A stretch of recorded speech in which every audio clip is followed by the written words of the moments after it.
The year is 1792. The United States of America is young, fragile, and uncertain. It has won its freedom, but not yet its financial soul.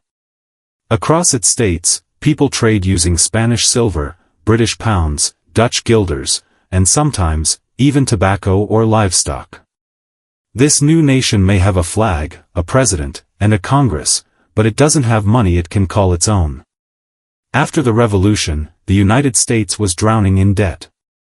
The Continental Congress had printed paper money during the war, but it was nearly worthless. Not worth a continental, people said, as inflation devoured value. Each state minted or accepts its own coins. Prices changed from town to town. There was no consistency, no trust. America's economy was a patchwork stitched together by desperation. But one man saw a path through the chaos, Alexander Hamilton, the first Secretary of the Treasury. A man of ambition and precision, Hamilton believed that a stable currency wasn't just an economic tool, it was the foundation of national unity. He envisioned a system that would tie every American, from Boston to Savannah, to a single standard of value, the U.S. dollar. In his report to Congress, Hamilton laid out a revolutionary idea, a decimal-based system built around a silver dollar, backed by gold, silver, and copper. A true American money, equal for all. Not everyone agreed. Thomas Jefferson, the Secretary of State, preferred simplicity and smaller denominations. Hamilton wanted a system that could scale with industry and growth. The debates were fierce. Should America rely on gold or silver? Should it follow Europe's standards or build its own? But eventually, the vision of a strong, independent national currency prevailed. On April 2, 1792, the United States Congress passed the Coinage Act of 1792. It was more than a law, it was a declaration of financial independence. The act created the United States Mint, America's first official institution dedicated to coin production. It defined the dollar as the country's standard unit of value and introduced the first official denominations, from copper cents to gold eagles. And it made counterfeiting a crime punishable by death, a sign of how sacred this new system was.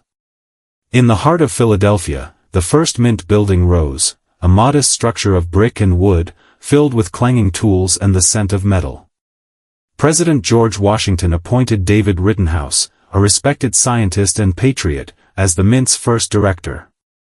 Inside, workers turned raw metal into something sacred, coins that bore the symbols of a free nation.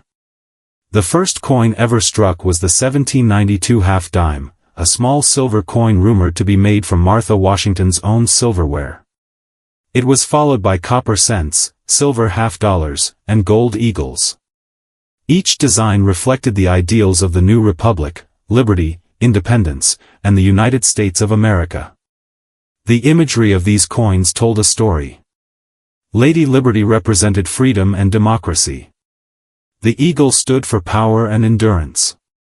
Together, they were more than designs, they were statements to the world, America was here to stay. Life at the early mint was grueling. With no electricity, every coin was struck by hand. Engravers cut dies from steel, machinists melted metal, and pressmen hammered out coins one by one. Every strike was a small act of creation, turning vision into value. The Coinage Act defined the dollar as 371.25 grains of pure silver, and set fixed ratios between gold and silver. It introduced the eagle, half-eagle, and quarter-eagle for gold, the dollar, half-dollar, dime, and cent for silver and copper. For the first time, the nation's economy had a structure, clear, measurable, and reliable. The American dollar quickly became more than money, it became a symbol of unity. From frontier traders to coastal merchants, everyone now dealt in the same currency. It linked the states together and gave the world a sign of American credibility. The Coinage Act of 1792 laid the foundation for everything that followed, from the California Gold Rush coins to the modern dollar bills in our pockets today. The mint that began in a small Philadelphia workshop now strikes billions of coins every year across the nation. And the U.S. dollar, born in 1792, has become the global standard, the most powerful currency on earth. The Coinage Act of 1792 was more than legislation. It was a vision forged in metal, powered by belief, and guided by one idea, that America could define its own worth. It turned chaos into order. It gave value to a nation.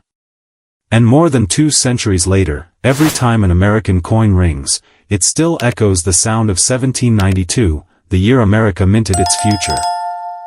You're watching Coin Legacy, where history lives through the coins that shaped civilizations.